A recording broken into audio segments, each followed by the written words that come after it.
Vision is a total spectrum. Just like a lot of different physical conditions or mental conditions, my partial vision loss happened at 24 years of age. I'm 29 now. I had my entire childhood fully sighted, able just to play athletically, get to explore the world, explore physics through my body.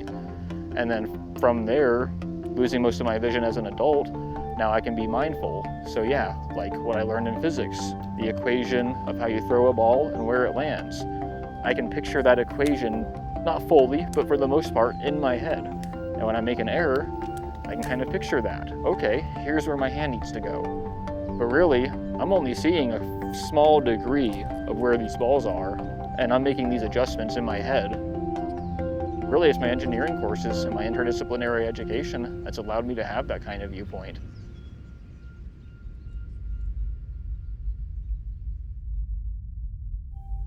At 13 years old, I was trying to cross the street, got hit by a car going roughly 45 miles per hour. That accident resulted in me breaking my right femur, my lower leg, my left arm. I broke with my head, hitting on the windshield actually. Broke 8 ribs. I had a 2% chance of walking after surgery. They told me I would have at least a year and a half of intense recovery, spending about 6 months in a wheelchair. I had to leave my baseball career. I had baseball scouts coming to see my friends and I at 13 years old. I was very likely to come to college depending on baseball. And this completely altered my future. That spurred some self-medicating for quite a few years. Mainly drinking resulted in me losing my vision.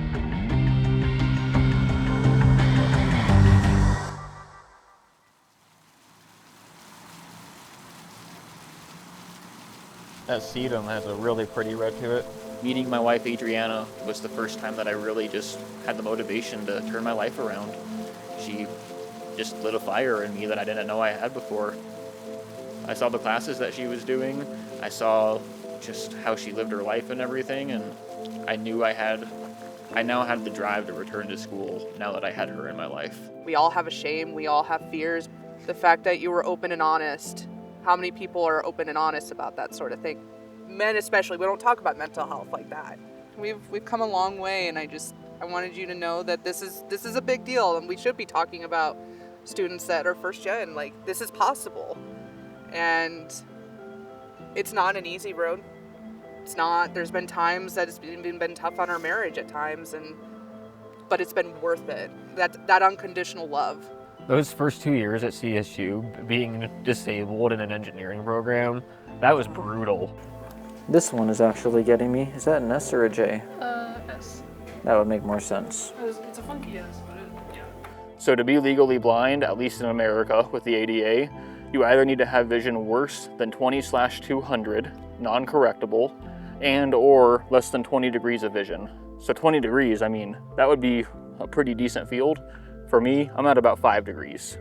So in the classroom and whatnot, that's when my disability really presents itself, when I'm trying to read. I have probably the biggest screen iPad or tablet on the market right here. I'm zooming in right now at like probably 400%. I look for individual little variables. I highlight them. That way I don't have to strain so much vision later once my classmates get here. I haven't driven since October 7th of 2017.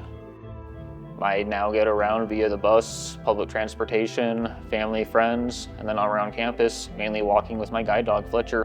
He's my main wheels. Boy, forward. Boy, forward. Line straight, please. He's from Leader Dogs for the Blind. So I'm a presidential ambassador with CSU. Hey, buddy. Fletcher has also just opened up so many more doors than I can even begin to imagine. Just how he helps me interact on campus. Fletcher, I know, just takes care of Robert and keeps him safe, and that, I couldn't thank Fletcher enough. He helps me see so much more of the world. Yeah. We're a team. And Literally a team. left. Good boy. Being a student that suffers from vision loss, I have to work sometimes twice the time I feel as a lot of my peers to keep up, especially in engineering. College is what you make out of it, just like recovery. One of my favorite quotes from a friend in recovery is, "How free do you want to be?" And that's what I bring to college, is How well versed, how rounded do you want to be? The overall goal of my research is to find a new method of marking mosquitoes with a protein crystal. Any live animal that's transmitting pathogens, we should have a way of surveilling their movement.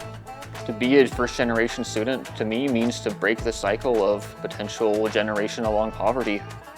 One of my advisors, she made it very clear to me, all of the students that she's seen come in as first generation, they've broken their family's poverty cycle, not only for them, but future generations. That's what I'm here to do. I'm like where I am just thriving now. So yeah, it took a burden on us. But for me, people ask how I'm doing it, and yeah, just having a good foundation. And my foundation involves having my wife and just my love at home. So that's really all I want to say is thank you and I love you. I love you. Thanks, and I love you. No, for real, like it can be simple, and you make it simple sometimes. So thank you. It's a good love.